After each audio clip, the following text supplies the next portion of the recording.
you left your specific corresponding companies. Yes. Did they not see you as someone who is evil somehow? I think Because you left. I think so. Yes. You think so? Yes. What, Ryan? Well, I think they understand my plans, so I'm in good terms with the companies I worked with. I actually still work with them as a freelance Good. native. So no hard feelings there. No hard feelings. Because in our end, we are their direct competitor. So Really? that's painful, I guess. It is. It should. You are evil. Don't rub it in, please. And how do you manage this? How do you manage the stressed, the strained relationship? Because he Yes. he's okay with that. I think good thing, it's a blessing because my immediate boss already left. So I could not feel the hit anymore. So somehow there was no longer a connection. But of course the company is there. So they are seeing me as a competitor.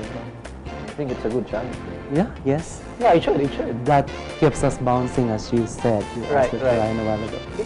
Is it hard for you when you present something and then companies don't really understand it? How do you do the presentation?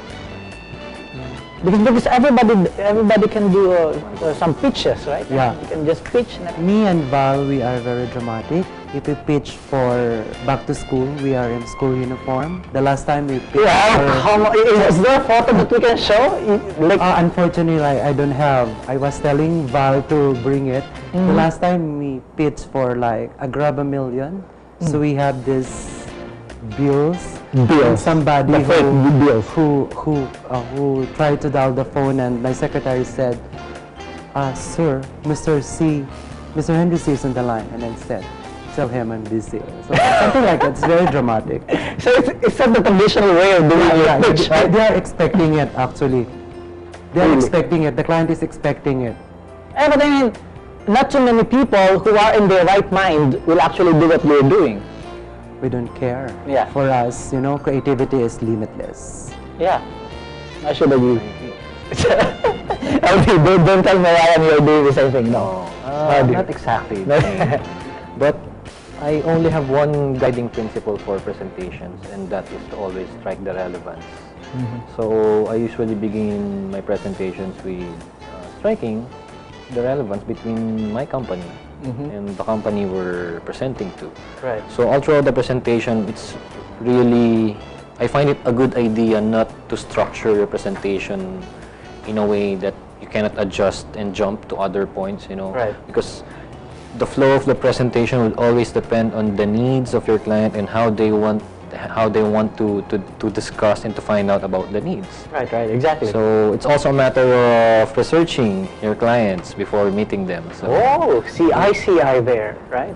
It's like being an NBI or something. well, not the stalker type, but a little Google, LinkedIn, Facebook research would Right, so you can have an idea. somehow would give you an idea of what kind of person you're dealing with, because there are different types of prospects. Some would be, they want you to follow their flow. Some prospects would want you to take them to your flow. So it's really a matter of gauging your prospect in the first few minutes and then getting along with them well. I'm a small businessman, and how do you help me cut costs? What are the things that I need to know? I'm a small business. If I get you, how can I save? If I get you, how can I save? In terms of advertising, you mean? Or Yeah, sure. wanna go first again? In our end, we charge reasonably, and simply we deliver results. So that is something, it's always quantitative. So that is what we could promise. And we are here to deliver the real customer experience. But when you do the marketing, do you also promise sales? It depends on the matrix. So we're going to sit down, we're going to define your targets. But it's possible, though. Yeah, it's possible. I commission it for marketing purpose, but I need a certain sales. Yeah, I think sometimes the real marketers saying that it's ROMI, or the return of marketing investments. So great minds were into that. We always present ROMI if necessary. So let's define your target, let's define your goals and objectives. How do you do that for bus drivers? Well, you know, when advertisers go to saturated advertising spots, when they put a billboard somewhere where there are 20 other billboards, they don't really get what they pay for, you know. They are at the losing end of this cultural wave where advertising is really saturated. So I can tell you that you can save when you advertise with us in terms of giving your money more bang, more effectiveness. Right. Because let's say for a billboard where you will spend for, let's say, 500,000 and say 1 million people would see it, it's not actually 1 million people who will pay attention to it. Right. Around So they're just giving you some numbers or something?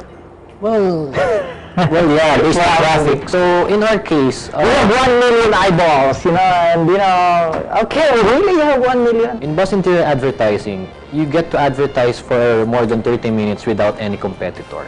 Right. So if you're gonna compete, As long as the passenger is not asleep, yes, so he can see the the cover, the seat cover. it's actually the third top activity inside the bus. Number one would be texting, and then sightseeing. You know, third would be Good. sleeping. It's very good. So, what do you plan in do you have any plan, anything that's going to be launched anytime soon? In the Well, future? for me, what I'm working on right now is I'm doing some market research for this business that I wanna put up. It's it's an advertising agency for small business. Right. So I'm still So you're focused on that one. I'm crafting the business model as we speak. So I could find ways. Well, as we speak, you are thinking Yes, something as we else. speak. Wow, that's very good. My objective really is to give them top-notch advertising without really spending that much. Yes.